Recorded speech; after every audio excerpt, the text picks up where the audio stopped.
Two men enter, one man lives. Welcome back, guys, to my series of Mad Max reviews leading up to Furiosa Mad Max Saga coming out. Back in 2020, I've already covered the first Mad Max, and recently I've reviewed Mad Max 2: The Road Warrior, which is one of my favorite action films of all time. Now we're going to get into which everyone would agree their least favorite in the Mad Max series, and that is Mad Max Beyond Thunderdome. This movie came out in 1985, and this movie is once again directed by George Miller, with a co-director this time, George Ogilvie. And this movie stars Mel Gibson returning as Max for the very last time, and of course we also have Tina Turner in this movie as the villain. The world had been through a trial by fire, and only the greatest warriors and their deadliest enemies emerged from the flames. Who are you? Nobody. I'm still. I can feel it. The dice are rolling. He was the one they called Mad. But he's just a raggedy man. But to those whose lives hung in the balance, Where's the waiting ones? Waiting for what? Waiting for you. he was the one they called Hero. Now here's the thing about Beyond Thunderdome. Everyone said that this is the worst movie in the Mad Max series, or would say their least favorite in the Mad Max series. And would I agree with that? Absolutely. This is definitely my least favorite in the Mad Max series. But is this movie bad? Absolutely not. Is this movie terrible? Absolutely not. This is not a terrible movie. This film has positives. I still think this movie is a fun watch. It's one of those movies where it's like, you have to complete this trilogy with this movie. You know, like the Sam Raimi Spider-Man movies, where you watch Spider-Man 1 and 2, those two are absolute masterpieces, and even though Spider-Man 3 is like the worst in the series, you still watch it to complete this trilogy. That's with me with Beyond Thunderdome. It's like, you have to watch this movie to complete this trilogy, and this film still has fun to be had. So let's talk about the positives that I had with Beyond Thunderdome. And yes, this review will consist of spoilers as well. You have been warned. I would say Mel Gibson as Max in this film, for his final betrayal of Max, he is still great in this film. He's still got it. He's still one of the best aspects of this film. There is no difference with that. Mel Gibson still does a really good performance in this film. He is badass as he was. And I would say Tina Turner as Auntie Entity, the new villain in this film. She is the owner of this town called Bartown that Max stumbles upon. She is a lot of fun in this film. She basically plays like an over-exaggerated version of herself in a way. She basically plays Tina Turner in the film, and she's a lot of fun to watch in this film. Well, he's just a raggedy man.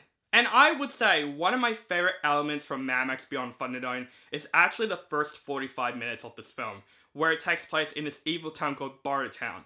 That whole exploration of this town, this evil town, I loved her in the first 45 minutes of this film, where Auntie makes a deal with Max to basically get into this gladiator ring known as the Thunderdome, to basically beat the muscle of the Thunderdome, which his name, of course, is Blaster. Master Blaster. Such a fun character in this film. Master's like this short little guy that's sitting upon the huge, ginormous guy called Blaster. Those characters are a lot of fun in this film. Like the pig pit scenes are a lot of fun in the film. Like literally the whole 45 minutes of this bar town was one of the most interesting and the most unique aspects of Beyond Thunderdome. And we lead to, in my opinion, the best action scene of this film. This film literally has like 2 action scenes in this film, but one of the cases is one of my favorites in the film, the gladiator match between Max and Blaster. Ladies and gentlemen, boys and girls, dying times here. Now, Mad Max is back in Beyond Thunderdome.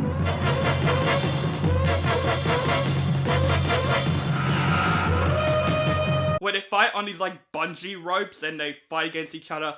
That whole scene is intense. It's fun to watch. It's filmed mostly very, very well. And I think it ends in tragedy where I'm just like, this is actually really well done in a Mad Max movie. Where Max basically already has the upper hand of Blaster. And when he removes his helmet, we find out that he's this mentally challenged man. And of course, Max can do it. That's actually a very heartbreaking scene. Of course, he got killed after that by Auntie, and yeah, that is a very tragic scene. Where I'm just like, man, this movie could have so much possibilities. Where could this go? Where could the character of Master go after his big muscle guy died? They could do something else with this plot of the film, and I would say the first 45 minutes, like I said, is the best part about the film. The whole bar town sequence, I'm like, this can be a great film. But then Max gets kicked out of Bartown, and he stumbles upon these abandoned children that wants to get to this city. And Max has to help him out. And that is unfortunately my least favorite part about Beyond Thunderdome. I think the idea of these abandoned kids trying to survive in this post-apocalyptic world, that could have been interesting.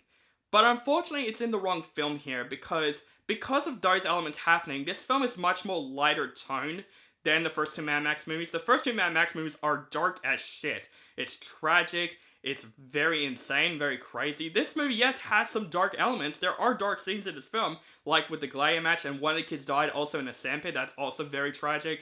There's still some dark scenes to be had, but this is definitely much more lighter toned than the first two Mad Max movies. Because with these kids involved, that's basically when the film changes its tone, and I would even say changes the story in general. I was more interested in the Bartown sequence than these abandoned kids in the film. It could have been interesting in another film, not in a Mad Max film, because in my opinion, it just does not work in this type of film. It kind of changes the tone of the Mad Max series in a way. And you can really tell that this is a different Mad Max film just from the opening credits alone. When you hear the Tina Turner song in the opening credits, you can tell that this film is a completely different film overall. But the action is still really well filmed in this film. Like, yeah, the gladiator match and the other action scene, the train scene in the final act, that was a fun action scene too.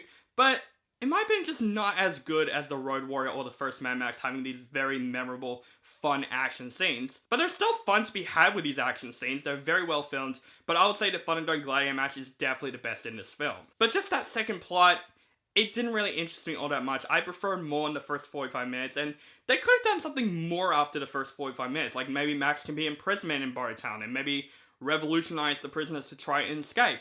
And what they can do with Master's character after the tragic of Blaster.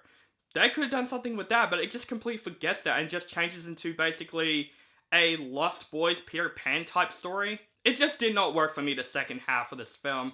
Even though the final train scene was a lot of fun in the film, it just changes its tone. I feel like it did not work. And there are some goofy scenes as well where I'm just like, seriously, that in a Mad Max movie? But this film is also a tragedy to begin with before this movie came out, because George Miller has a bit of a tragic story throughout the behind the scenes of this film. Because the producer and creator with George Miller, Brian Kennedy, unfortunately passed away through a helicopter accident. And of course George Miller finds it hard to grieve, and he doesn't really want to direct this movie after he died, which I don't honestly blame him. I think he directed this movie for the action. I think that's what I heard. He directed the action scene of this movie, and George Ogilvie directed the rest of the movie. That's what I heard. I might be wrong. Correct me in the comments below if I'm right or wrong. That's what I heard, and yeah, you do feel bad for George Miller because Brian Kennedy is very unfortunately passed away because he is one of the creators of the characters of the Mad Max series and the producer of the movies.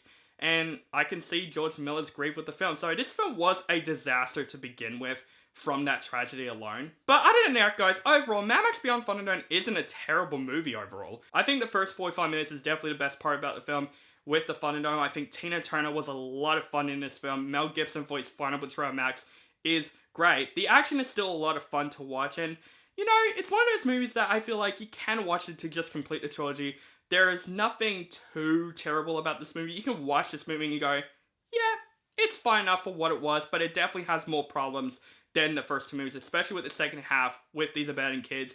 I was just not that interested at all at this story. And the lighter tone change, I just feel like it's so out of place in a Mad Max movie. Yes, absolutely, Mad Max Beyond Thunderdome is my least favorite Mad Max movie in the series. I wouldn't say it's the worst, it's just my least. Every franchise has a least favorite in the series. Mad Max Beyond Thunderdome is one of them.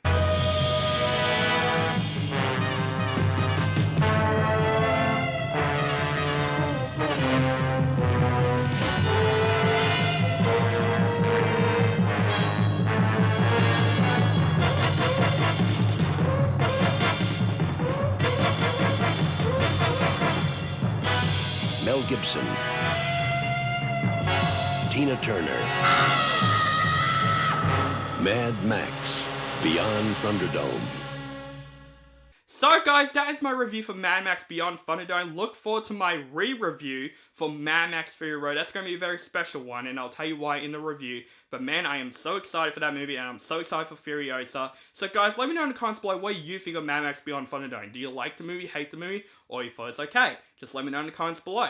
Make sure you guys follow me on social media links down below. Keep contact with me, and make sure you guys subscribe to my channel now for my latest movie reviews and other movie related content. Thank you guys so much for watching, and have a nice day.